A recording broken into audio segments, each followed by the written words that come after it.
Hey guys, today we're going to do notes number 3, and our notes number 3 are very similar to notes number 1.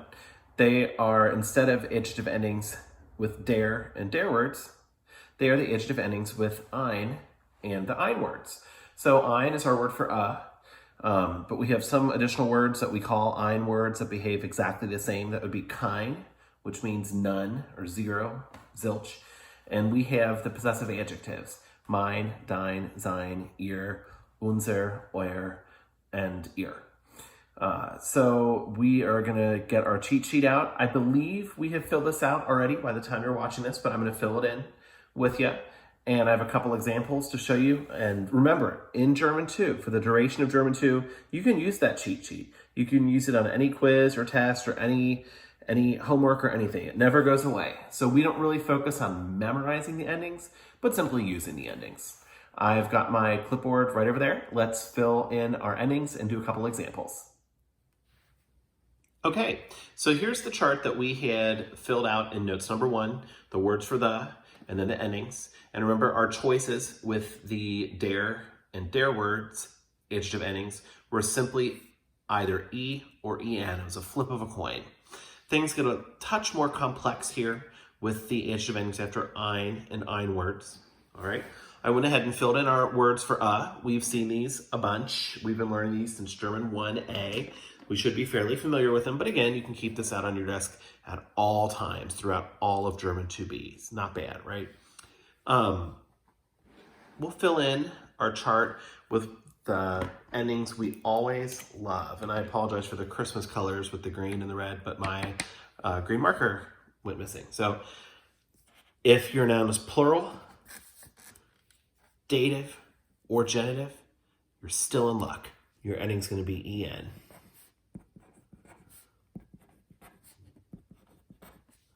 So we get very good at spotting the use of the dative or genitive, or if a noun is plural, when we use these because we love it, right? We love our nouns plural, dative, or genitive. Now, instead of these just being e's, we're going to do something a little different, but I did forget there's one more en, accusative masculine. We learned that way back when.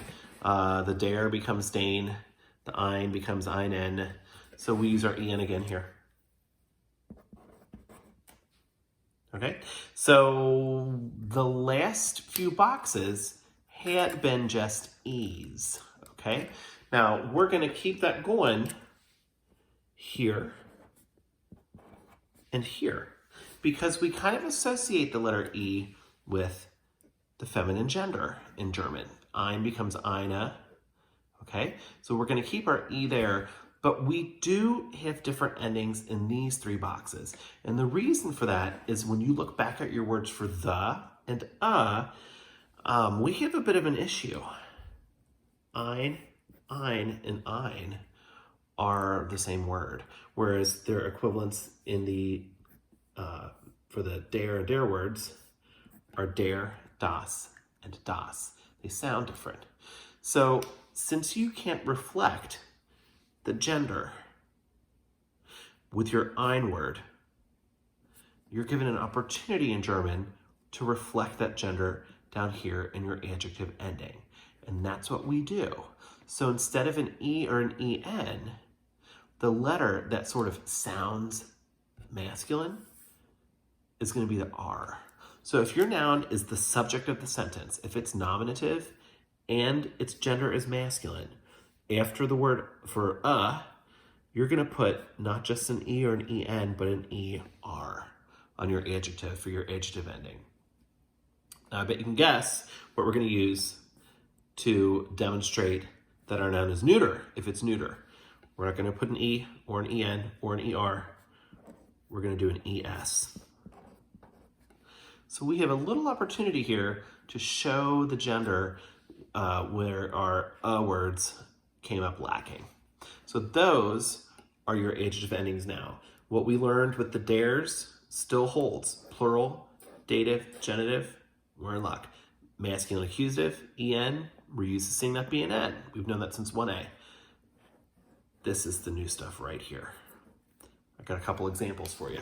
Now these examples, if my memory serves, are actually the exact same examples we used in notes number 1. I might be wrong on that, but instead of an instead of a the, like dare, we have an or one of the ein-Words. For example, remember I said your possessive adjectives are ein-Words, and the word kind is also an ein-Word, okay? So if you look at number 1, we need to pick our adjective ending, and I've got it handy, as always, okay? But before we get to that, let's decide what the gender of the noun is and how the noun's being used. Now, Auto is das Auto, so that makes it neuter, okay?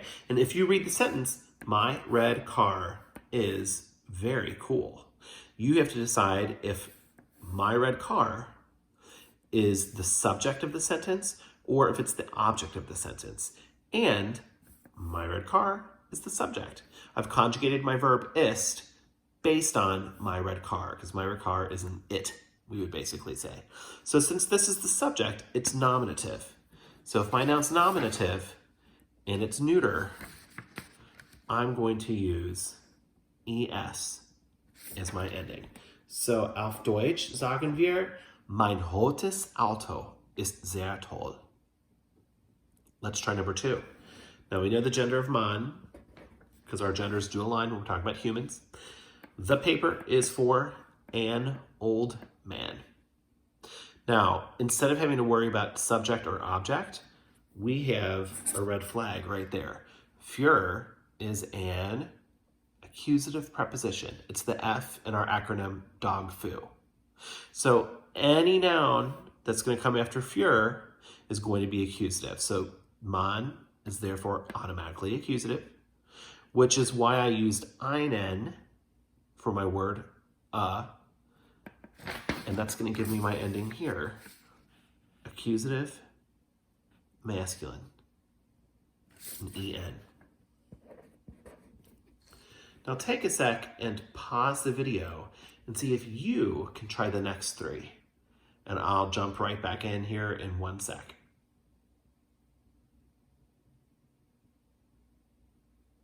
All right, let's see how we do. Now, Frau is a human. It's the word for woman, so that's feminine. Landkarte, map, is feminine. Museum is neuter. Maybe I should have done that before I gave you the minute to work on it. So if you want to pause it here and work on it, that would be just fine. Let's see if we can figure out number 3. Now, the subject of my sentence, you can figure that out by working backwards. My verb hast, what form of the verb haben is that?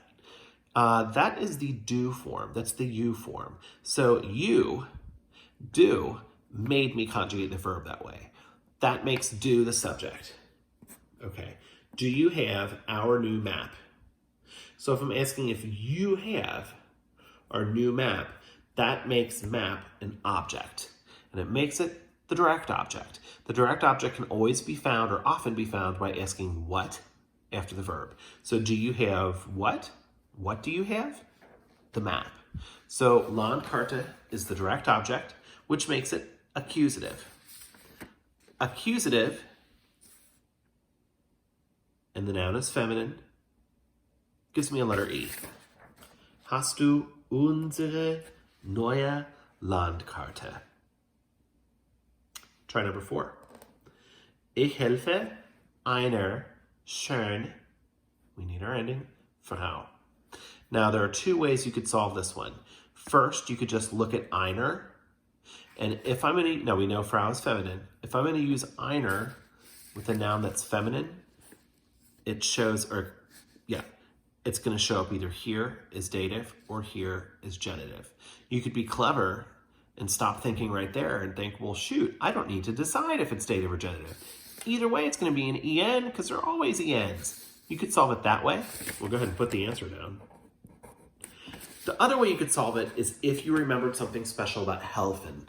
Helfen is what we call a dative verb. And there are some verbs, dative verbs, that the object of the verb is always going to be dative. Helfen is one of those. So as soon as we see a form of helfen, whoever is being helped, automatically dative. And number 5, museum is neuter. Again, you could be clever here and really just solve it without even thinking past that. If this noun's neuter, my word for is ein. It's either going to be masculine, or excuse me, nominative or accusative. Well, both of my choices for nominative and accusative are es. Notice, I mean, it couldn't be dative or genitive because I just said ein. So you could put es there and call it a day without even having to make the decision. Technically speaking, it's accusative because we use accusative with the direction we're going in. So we're going in the museum. We're going to talk about that in a few sets of notes. We haven't discussed that yet in the course. Okay, so there are 5 examples for you, and your test practice worksheet has loads more. Feel free to ask me questions. Glad to help. We're going to do lots of practice with these, and keep those cheat sheets handy. Thanks, guys. See you soon.